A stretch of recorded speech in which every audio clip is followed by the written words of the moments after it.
Hello everyone, this is Ibtihal Tammar and I have with me لمحة. Okay, so me and Zainab are English teachers, and today we're going to have just the smallest little podcast about being a teacher and a student at the same time here in Algeria.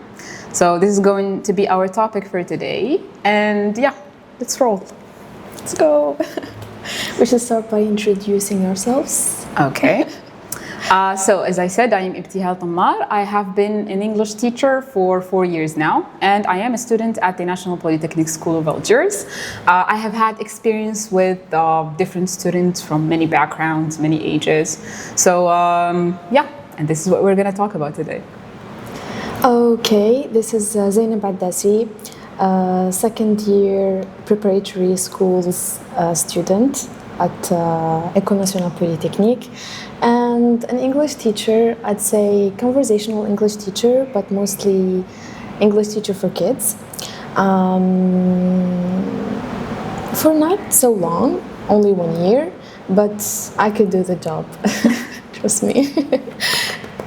Yes, I mean, I feel like especially with children, you gain a lot of experience from just Yes. 1 month of doing it. You gain a lot of patience. Exactly. Okay, so let's start with the first question, and this one is for you. So, do your students see you differently because you're still studying too? Well, with kids, they don't really notice, but with grown-ups, they do. I have a student. She's from Turkey. She's working right now. She's like, I don't know, 7 years older, somehow, like that. At first, I feel like she didn't really accept that. Yeah, I'm 18, I'm 19. Her teacher is literally her younger sister. But with time, it's like we became friends. With her especially, I try to focus on being friends with her so that she doesn't notice. So that she doesn't really feel it, because all of her life she only experienced teachers, like older teachers. Yeah. So I think I'm doing a great job. Yes. I mean, as you said, if she doesn't notice that you're trying to be her friend, that's already doing a good job on the like humanitarian side of doing the job. Exactly. Yes. Yeah. Actually, yeah, with children, they only notice when they ask me what do I study, especially when I specify that I'm studying engineering and not to be an English teacher like formally. Yeah. Sometimes they're confused. They're like, I always thought that you're a teacher, that's your job, so logically I've finished your studies. But I have to explain sometimes that I'm still a student as well, and I am doing this job on the side. And sometimes it startles them. They start seeing me as someone who is a little bit younger, especially when they compare me to their older sisters maybe. Like existing older sisters. Exactly. For adults, I actually had a better experience with this because they understand. When I explain that I am a student in university and I am doing this thing on the side, they're just impressed that, yeah, I have a part-time job, and they trust my experience and my expertise the moment I start teaching and the moment I start speaking English. They just gain that trust. So it's not really a problem that I have noticed. Yeah, but the thing about grown-ups, sometimes it takes them longer to really trust you, because they really want to pay money for the experience, for what they need, basically. How is your experience in like convincing them? Oh yeah, okay, yes. I understand that adults are a tougher audience because, as you said, they are putting money on it. So their decision to study English is a little bit more studied, and they know exactly what they want. They come with a goal in mind. They want to learn this and that by then, a certain amount of time. The amount of time they allotted to study English, which is usually limited for adults. So as I said, it's more calculated and it's more dedicated. So I think once you start like mirroring that to them, you explain to them that you understand their objectives and you give them the plan that you made for them, they will be convinced. Why not? Because you are the teacher here, right? You know what's going to be best for them. Once you start, you don't have to talk about your experience, especially if you are new. You don't have to say that you are a new teacher. So it's one of the ways to get around with it. But once you give them the plan that you made for them, they will start warming up until they start actually learning something and seeing results that they actually gain full trust in you, and you start having credibility as a teacher. Some of them don't even look for certifications or stuff. Just show them that you've been through it. Exactly. Done it. Exactly. You can speak yes. English now. Yeah. You're good to go, and they trust you right away. Yes. That's the best kind, actually. Yes, of course, of course. Yes. You mentioned that you have a learner from Turkey. I think Algerian people, like older Algerian folks, they're actually easier to convince when it comes to that, especially كيشوفوا like la jeunesse. You see, they speak English. It's a younger generation. They probably know more. إحنا تاع فرنسي هما تاع أنجلي. So actually, it's easier for them to warm up to the idea that their teacher is younger than them, as compared to maybe someone from Turkey who went from Turkish to starting to learn English. There is no French background. There is no cultural thing attached. Exactly. Being an English teacher to folks who are from countries from Asia from basically, I wouldn't say Europe. I wouldn't say also Africa. Yes. Yeah, mainly Asia. It's a bit hard. I understand. Because they really have high standards. But you should, for a teacher or for someone who is willing to teach English, certifications. I'd say it's important. Even if you're teaching in Algeria or outside Algeria, still certifications are important. But not at the moment. You can start. Of course, you yes. can start without them. Exactly. If your goal is to start teaching English, I think an exam that proves your level would be enough. Yeah. And then after some experience and after some years of doing it, maybe if you deem yourself serious about it enough, you would probably invest in exams like the CELTA or the TESOL to get an actual certification for teaching English. But before that, especially here in Algeria, they don't really have harsh or severe, strict rules about that. If you try to get recruited to teach English, you just need to have an American accent, and you're good to go. Once I went to school, I gave her my CV. She was like, for teaching English, literally. She was like, you speak English, right? She was like, yeah, you're good to go. You're good to go. Exactly. Yeah. They're not very strict about it, especially now that there is a scarcity in English teacher as opposed to the big demand of people wanting to learn it. Exactly. So if you have like a minimum level and you are good with people, you can teach. Yep, exactly. Especially the part about being good with people. Yes. Yes. You have to be really patient because sometimes like you're just not having the best day. Exactly, yes. At the end of the day, you still have to deal with a person or sometimes a bunch of people and teach them some really basic stuff. And sometimes it drains you. Yeah, truly. Yes.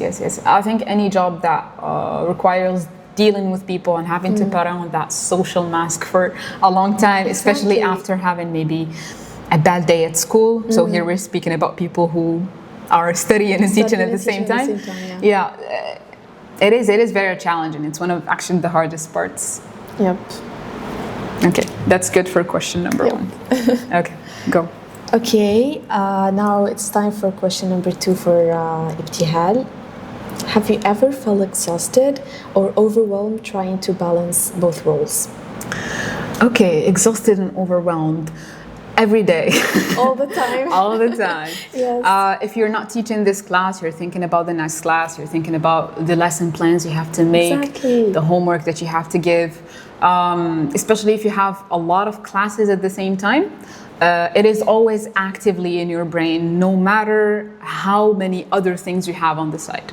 So if you have your studies and you teach, you will have teaching in the back of your head all day, and it could get very exhausting because when it comes to teaching, it's such a big responsibility that you feel it. You feel the burden of having to live up to these people's expectations, especially if you set up very big expectations as a teacher since the beginning with these students.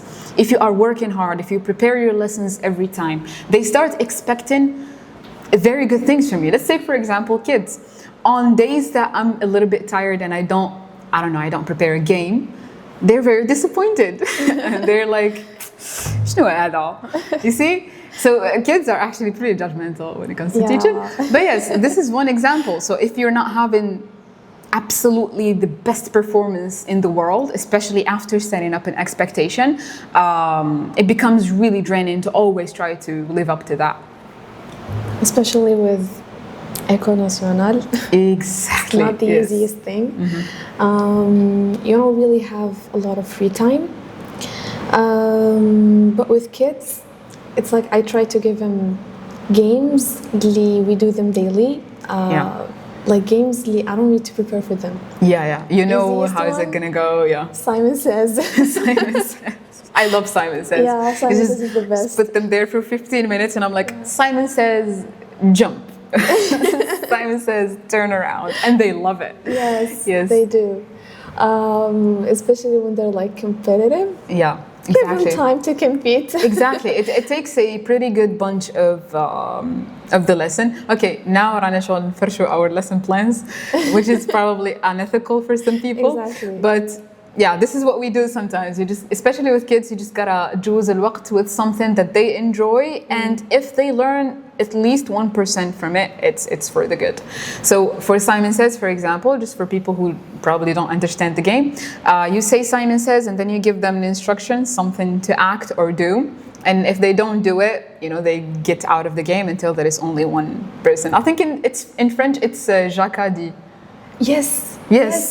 So most Algerians know it like this. Yes. When I tell them Simon Says, they're like, what is this game? And then I say Jacques a dit, they're like, oh, that game. And they love it. So you just do that and you just teach them how to say, turn around. And, you know, they do these instructions while memorizing how they're said. Yep. Also with kids, sometimes I feel guilty. Sometimes I feel like I'm not giving them enough. Sometimes I feel like, no, they didn't understand me. Yeah. Sometimes all that time I was talking, and no one understood a thing. And maybe, I don't know, maybe I should do more. Maybe, I really feel guilty sometimes. But with time, I understood that it doesn't really matter if they understand or not. They are still young, they are kids. Basically what they need to learn is there is a language that's called English. And basically they just need to say, hi, my name is, and basically their age and stuff like that. But that's it. So I try to give some kind of complicated stuff to kids. They don't get it. Sometimes I feel guilty, but with grown-ups, it's kind of easier because you know that what you give, they understand it. Their brains are already complex. You don't need to struggle with conveying the thoughts. You're just trying to structure the language, and that's it. Exactly. Yes. Just give them a bunch of examples and make them talk a lot. That's it. Exactly. Yes. And actually, adults, they're easier as learners because they understand what we are asking from them, which is to try تصدم. You see, they come there, they know they are paying money for that lesson, they are going to use it, so they speak for the entirety of the lesson and you have to listen. Exactly. So grown-ups mostly are easier. Kids, I think kids on all levels, all languages, all types of disciplines, they are very hard to deal with. I mean, in Algeria it's kind of a stereotype. Teachers of primary school, they're having the hardest times. Definitely, especially that their classes are packed. Yes. Like for us, for children, probably we can have des classes plus particuliers par rapport aux primary schools. We have smaller classes, easier to deal with. It's not like the madness they deal with. Also, like if you notice, like the quality of students who come and learn English, it's totally different from the quality of students you find a class in a primary school. They are already good students, you see, and their parents, they want to add extracurriculars to them. If a child is already struggling in school, you wouldn't find him in an English class. Exactly. Because their parents are already struggling with the other things, les cours and stuff like that. So language learning is a luxury of some sort. So as you said, the kids يتفلتروا وحدهم before they come to your class. Yes. And still it's hard. Because kids. Okay, so what about you? Have you ever felt overwhelmed or exhausted or? All the time. Do I really need to talk about that? If it's traumatizing, you don't have to. I mean, as a student, I still have to prepare, I still have to study, I still have to, I don't know, I still have to do everything on my own. Yeah. Because I'm not a student, I don't know, at a middle school or something. The teacher is behind me all the time. I still have to do everything on my own. Oh, exactly, yes. Yeah. And at the same time, I still have to do everything on my own for someone else. Exactly. Yes. So you are being on the receiving end of science and knowledge, and on the given end of science and knowledge, which is, well, in this case, languages and knowledge. Yes. So it's definitely a big dichotomy that you go through. Yeah, and time management. I wasn't doing the best at it, but I'm learning with time. Yes, of course. Time management is the hardest thing. Yeah, you are in your second year in university. I mean, just for the university experience, you are still not used to the university experience. It's going to get better by next year, I promise. Thank God. I started teaching when I was deuxième année prépa as well. And it was one of the hardest years of my life, trying to teach and study at the same time, the classement and everything. But by the third year, it was fine. I was balancing, like being a member of a club, doing my university stuff, studying. I was grading pretty well. And then, of course, the teaching side of things. Especially they say that troisième année is kind of easier. Yeah, of course. Yeah, you get a breath of fresh air for that year, and then it gets intense again in the fourth year. And it's all right. It's That's it. Equal. Yes. Okay, so this is an interesting one. Do you ever feel more like a student or more like a teacher? So like in terms of identity, I think. I think I'd say a student. Even with my students, I still feel like a student because I'm learning like every day. Since I'd consider myself new to this, I'm learning every day, especially that the things that I learn, it's not something that you've seen like as a student. It's totally something new, like how to control your class, how to be present. Sure. Yeah, things like that. You don't see them in class. So for me, I'd consider myself, I'm still a student. You're still learning from life. Yes. yes. Of course, there is always something to learn from the teaching experience because it's ever evolving. No class is like the other. No personality is like the other. So there are a lot of factors that change your path as a teacher every time you get a new experience. Exactly. So you are ever evolving and ever learning. Exactly. For this question, for me, I think in terms of identity, do I identify as a teacher more or a student more? I guess because I am studying engineering and I am teaching English, it's very vastly different. It's easy for me to adapt two identities and two personalities. So here in Polytech, I am the material science student because obviously later as a career path, I am going to specialize in engineering. It's not going to be English. But as a part-time job, when I am teaching English, I fully immerse myself in being an English teacher, especially after I got my certificate for teaching English. I know that it's not a choice for me whether I identify as a teacher or not. I am a teacher. I am a qualified teacher, and I have to sell myself as a teacher to my students. Because if I don't take myself seriously as a teacher, how are my students going to take me seriously as a teacher? So I don't think this is a matter of choice or feeling. It's just, it depends on where I am positioned throughout the day. Yeah, basically. As you mentioned, it's really easier because your field of studies is kind of very different from English itself. So it gets easier with time. But yeah, with time it gets easier. But as you said, identifying as a teacher is no longer a choice. It's a necessity. Since you're selling yourself to people, you have to do your job properly. Exactly, yes. Having to do it properly actually is a burden, but sometimes you learn from other teachers. I personally learned from my physics teacher at high school. Yeah, I learned a lot from them. At first I didn't notice, but with time, when I'm teaching, I was like, he used to do that. Maybe I should do it too. Exactly. You're And like I do it- subconsciously collecting Yes. teacher techniques. Yes. Yeah. And I do it and it works. And I mean, learning from other people is something that people should do. You should learn from other people. Yes. Whether he's like, maybe, I don't know, whether he's someone who doesn't even teach, still learn from them. Anyone that you meet in your life, you can learn at least one thing from them. Use it. Yes. It works. True. Yes, especially actually because we are exposed to teachers a lot. There is a lot to learn. It's like Yes. you have the catalog of teachers to take things from. Sometimes I actually even catch myself taking some toxic traits from teachers that I probably didn't really like. And then I think to myself, what have I done? Am I becoming that teacher that I don't like? Yes. And this is actually also a good learning moment in which you can reflect and change that toxic behavior that sometimes Yes. teachers fall into.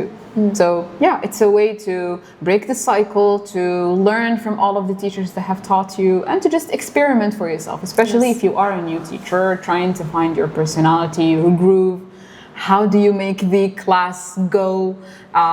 Are you more playful, more serious? So these are all decisions that you make at the beginning, and you can keep experimenting until you identify with something. Yes. Something I also like, I'd say as a teenager teacher, I still identify as a teenager. It's all right. It's in Yeah. the definition. Don't worry. Okay. As a young teacher, I feel like we're breaking the cycle. We're no longer those teachers who just studied English or studied, I don't know, at university something, and then they go directly to high schools and middle schools and they start teaching, and that's it. That's their cycle. And basically, all of their habits is they inherit them from older teachers and stuff. So basically, it's the same cycle. I feel like us young teachers, I feel like we're breaking the cycle. We're more like, what do they really need? Sure. What's the thing that could make them, I don't know, what's the thing that could make the best out of this session? I feel like younger teachers will be better than older teachers. That's a hot take, but I can't disagree. Yes, it's true. Because when it comes to الباجاج and younger teachers, older teachers, I feel like it's the same. Sometimes I feel like it's even better with younger teachers. Yeah, especially for English here in Algeria, you can Yes. argue that it's better. Yeah. Especially for English. I'd say mostly for English. Mostly for English, yeah. I'm not gonna argue with other subjects. Okay, so when it comes to الباجاج, it's basically the same, but with techniques. I personally have had like one of the worst experiences في high school or middle school because of the teachers. Yeah. I'd say they are like rough for no reason. Like, why would you be rough? Exactly. They expect all students to be the same, Yes. to behave and perform the same. Exactly. Which is a mistake. As you said, we as younger teachers, we listen more. Yes. And I think in general, we are just more exposed to personalities and psychology Exactly, and yeah. whether this student is struggling. Why are they struggling? So when it comes to behavioral stuff, we are more understanding and more flexible to adapt to the students' personalities and to, Exactly. as you said, find what works for every learner that we have. So it's more about giving special care and actually listening and actually breaking the cycle. Yes. But for them, it doesn't. I think it's a secondary thing to think about. For them, what matters is the knowledge. It's whether they're hitting their lesson goals throughout the week or the month, and that's basically Whether it. they finish the program or not. Or not, exactly. Yeah. بيقول لك أنا شهريتي طالعة. Don't do that. Exactly. Don't do Don't that. you ever like feel like saying أنا شهريتي طالعة? It doesn't matter. Actually, sometimes I think about this like when I'm really tired. Yeah. At the weekdays when I'm teaching, I do think like that. But when I'm with my student, I feel like no, I should do my best. I should do my best. It's a responsibility. It's a responsibility, especially when I'm like in the class. راهم قابلني, I'm like, I still should do my best. I can't think like that. Yes. It's very unethical to think like that, actually, especially as a teacher, because you have one job, and it's to get the information that you have to your students. Exactly. So if you don't, exactly, you got one job. Well, multiple, but the goal is one. So if you don't really achieve that, then what are you doing exactly? Yeah. But at the same time, sometimes I understand, because they have, I don't know, with a small calculation, you'd say they have more than 100 students a week to deal with. Which is not the best. Yeah, so like seeing them as an army of ants is valid. Yes. Yeah. Don't see them as an army of ants. Just see them as a person. You don't have to like deal with each person, but still, they are your students. You're not gonna like teach them for 1 month or so. It's mostly for 1 year. So it's fine to kind of build a relation with them. That's what matters in teaching, basically, in transmitting the information. It's that bond between the teacher and the student. So building that bond is really important, whether you have 1 student or 50. Try to build that bond. Actually, a bond could be a collective bond, so you don't have to actually build bonds with every student in the class. It could just be the vibe that you create in the class, how you carry your humor, how you carry yourself, how much you give them freedom to express themselves. That alone could build very long-lasting bonds. It could make your students like you more and like the subject more, and it's going to make your job overall very much easier. Exactly. Carrying a vibe is something I'm trying to learn. If you could tell us more about how to carry a vibe. Carrying a vibe. I don't know, I feel like it comes pretty naturally to me. I try as much as I can to use humor, because I think humor works a lot with, of course, you have to microdose humor. You can't just be a jester, because they won't take you seriously if you're too funny.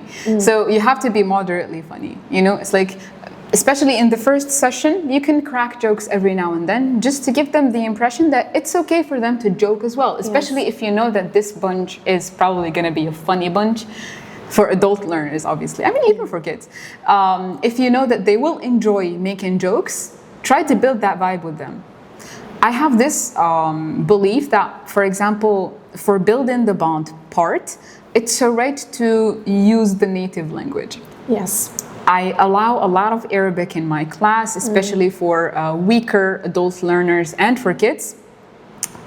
Because if you just sever that, you know, like you keep that barrier, you just sever that bond for them, or that connection for them to give you any type of information using their native language, then you don't know anything about them. Exactly. Which is a bad thing. If you force them to speak English from day one, they will stop relating to you. They will stop seeing you as someone who's trying to help. They will see you as someone who's trying to sabotage them. Because language, in my opinion, is related a lot to confidence. So if you don't build that confidence first with your learner, and you try to push them, maybe somewhat in judgmental way, you're not going to get results. They'll just start seeing you as the villain. Sometimes I give dad jokes intentionally. Yes, dad jokes. Dad jokes, I mean, kind of synonymous. Especially with kids, because giving them, I don't know, I'd say teen jokes, it's not for them. They're kids. Yeah, exactly. Especially, I have to be really careful of what they are experiencing with me, because they are kids.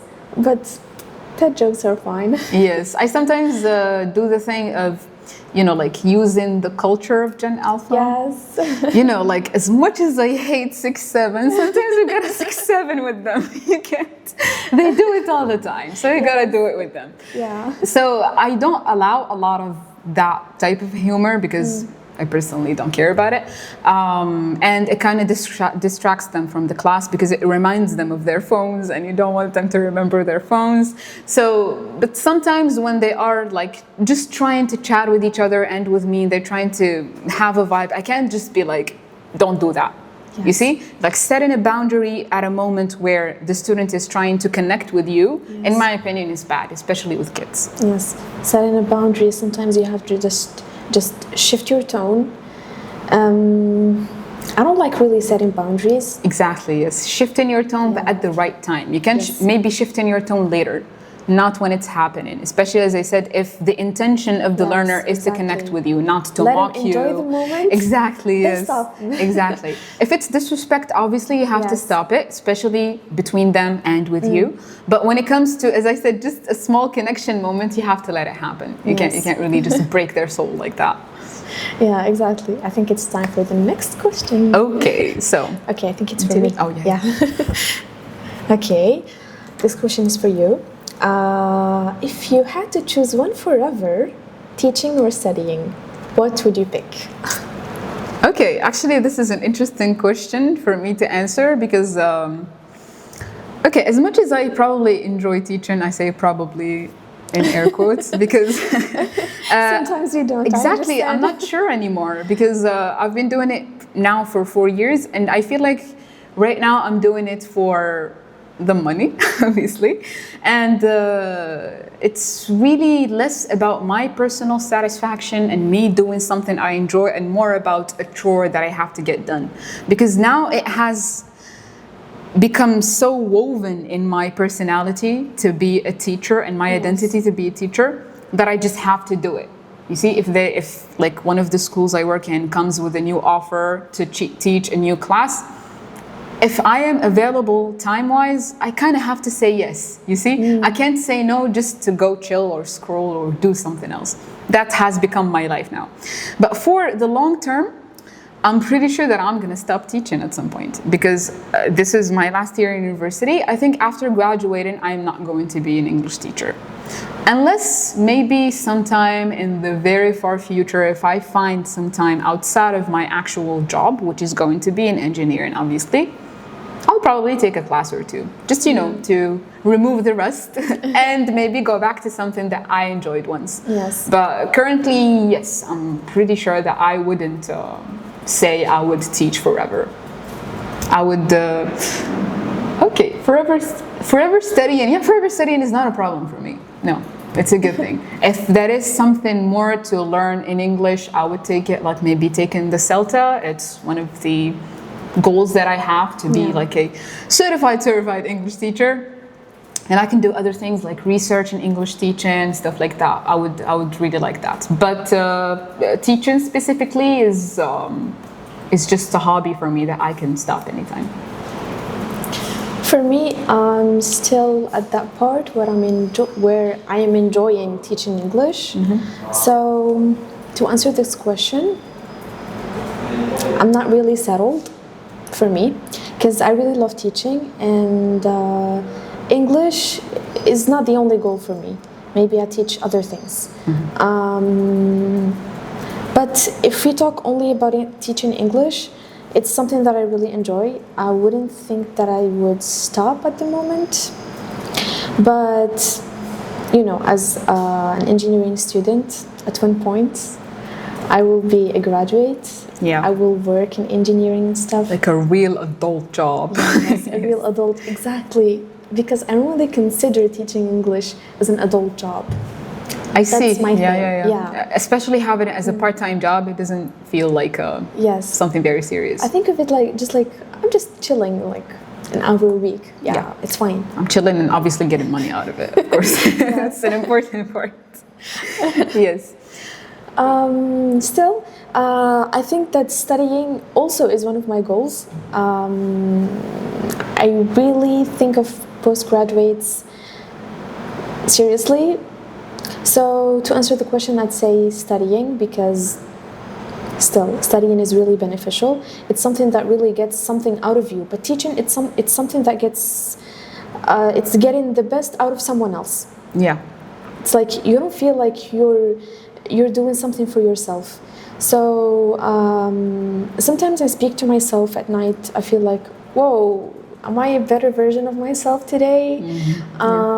Maybe someone else is because they learned English, and yeah, I'm happy for that. But what about me? I mean, I also need to evaluate. I also need to be better. So I guess studying is the thing that gives you that, not teaching. But still, teaching is really important. It's like واحد لازم يكون شوية قانع. ماشي دايما بزاف. واحد لازم يكون also عنده الإيثار. You're giving something really valuable to someone else.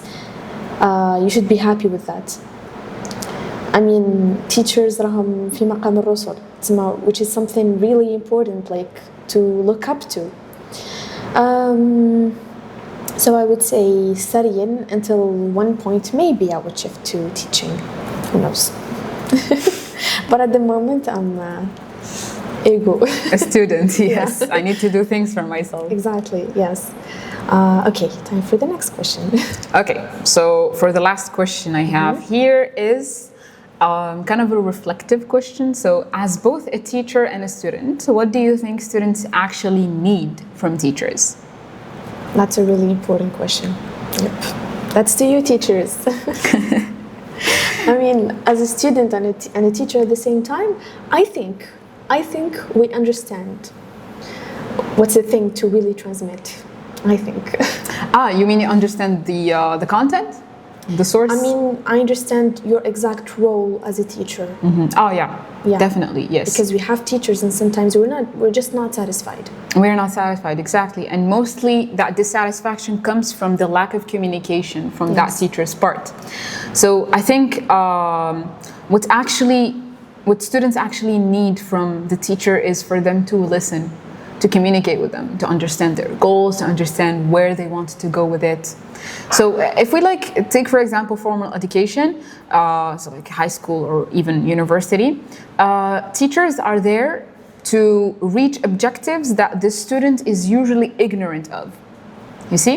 So that lack of communication between what the student expects and what the teacher is going to give creates a barrier. Yeah. That's why, for example, university teachers, sometimes they suck because they kind of don't care. Yes.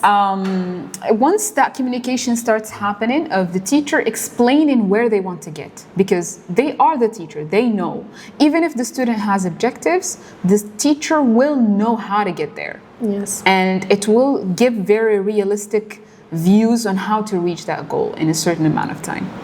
So if both of them agree on one point, I think everything else will become easy. You see? So because in terms of content, I feel like you can't say that this teacher is incompetent, because it's probably just a problem of them being not a good pedagogical teacher. They're not a good speaker, maybe. But in terms of content, you can actually learn a lot from them. You can get a lot from them. So you just gotta communicate. You go and ask questions that you want the answer to. Exactly. You see? So the students usually, they also lose their way. And I feel like it is always on the teacher's responsibility to go and fix that. They should know the bigger picture. They should see the bigger picture. And they go and fix the students' behavior by communicating with them. So that's my opinion when it comes to this. I also noticed nowadays it's totally different. I mean, let's take for example just I don't want to do that, but I will. Okay. Let's take for example a university teacher. They studied I don't know, 20 years ago. I'd say 20 years ago.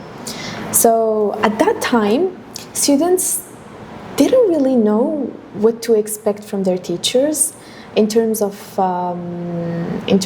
materials. Yeah. Yeah. Nowadays we have internet. I can easily go there and just check what am I supposed to study today? What do I have set today? Expectations for myself. And set expectations for myself, exactly. Like, what am I expecting from my teacher today? I walk to the class and I find the teacher yapping about something I didn't read on my phone 20 minutes ago, and I say, this isn't that teacher. Yeah, and the teacher doesn't really care about what did I read 20 minutes ago. And this is not a good thing. You should still care about what your students are experiencing out of your class. Because this way, you will build your communication with them. I mean, working with older students really needs communication. As I said, they know what to expect since we have internet and stuff. And yes. Oh yeah, since you mentioned older students being easier to communicate with, I think when it comes to children, you will have to communicate these things with their parents, which is actually one pretty challenging thing to do, which is dealing with student parents, because sometimes, as you said, the expectation, especially parents, they kind of go overboard with it. You see, like they just go on their phones, on their little Facebook communities, and they look at this amazing معجزة طفل speaking English at 5. Yes. And then they come with their poor 5-year-old and they're like, make him do that. And you're like, كما كانوا يقولوا لنا بكري ما عنديش العصا السحرية. Right? Yes. Especially if the kid is 5, you have to kind of curb your enthusiasm to reset your expectations. Taking into consideration everything, yes. which is your kids' level, their intelligence, their availability, the teacher's availability. Of course, someone speaking English at that age, for example, they had some type of special treatment, right? And you have to know what that special treatment is and whether you are ready to give that type of dedication for your child to reach that level, for instance. And most parents, no, they don't have that dedication. They don't have that money, they don't have that dedication, they don't have that time, because as a teacher, you already have very limited time with the child during the week, but it is with their parents all the time, right? Yes. So they can do more work than you can do in 2 hours a week. So actually communicating this with the parent, this is what they should do. Giving the homework to the parent, not the child, if they are serious enough, would actually give better results. So it's always about reasoning with anyone who's willing to communicate. I also saw some parents who say لازم ولدي يجيب 20. Exactly. I mean, in English, are you serious? He's not supposed to يجيب لك 20. He's supposed to learn English. Exactly. This is a huge problem. I think, no, please, parents, don't do that. Yeah. 20 is something, and speaking English is something else. That's a real life skill, and the other one is just a grade. And probably when it comes to سنة ثالثة متوسط الفصل الثاني الفرض الأول تاع اللغة الإنجليزية, it's not going to do anything in the long term. Exactly. Yeah, I mean, everything, in my opinion, everything before الباك is kind of very uneventful, and it's alright. كما جاز يجوز. The seriousness should come العام تاع الباك, obviously, because it's going to be a deciding choice, and then what comes after it. So just focusing on وليدي جاب 20 في الانجلي instead of وليدي خرج من الليسي being competent in English are two different things. So you have to bear in mind that. Yeah. Regarding how do they deal with their children, basically, they always force them to يديو 20. Yeah. Don't force them to يديو 20. Force them to do things outside of school, because that's what gets them to speak in English, and that's what gets them to being a real adult, because going out of lycée with nothing but lycée قراية is it's a very bad habit. Yeah. I mean, this way they could be able to even have part-time jobs, maybe, because like teaching. Like teaching, for example. I think teaching, if we compare it to other part-time jobs that a student could get, is one of the easiest jobs to get, but not the easiest jobs to do. That's the thing. You can easily become a teacher if you just go, because now I'm les écoles. You see, Major is trying to help. There are a lot of schools who are trying to teach English levels or for school. So finding a job as a teacher is easy, like تقري physics, math, whatever your specialty is. But actually sticking out to it and getting results with your students and dedicating the time to prepare the lessons and show up there every time is actually very challenging and very exhausting. But there is a lot of noble to it, as you said, a lot of ithar that will, at the end of the day, make you feel better about yourself, even if you're not actually benefiting a lot yourself. Because sometimes the money is not worth it. Let's be real. But for the other jobs that you can get, I think the struggle is going to be the same, balancing everything and trying to get something that benefits you and at the same time makes you money. Yep. The thing about teaching is like you have the job for literally 24/7. Yeah. It's not like 2 hours a week and that's it. طفي. No. You can't have buffet, it- exactly. That's You why it's have it annoying. all your time. You think about it in your sleep. Exactly, yes. What am I gonna do? How am I gonna improve that? It's really a lot of load for a student to actually do a very good job as a teacher. Exactly. Yes. I guess Guess we said that is it. everything. You too. It was a really Thank you nice so chat much. with you, Zainab. Thank you so much for listening to us, and leave us any questions in the comment and we can answer them. Goodbye. Thank you. Goodbye.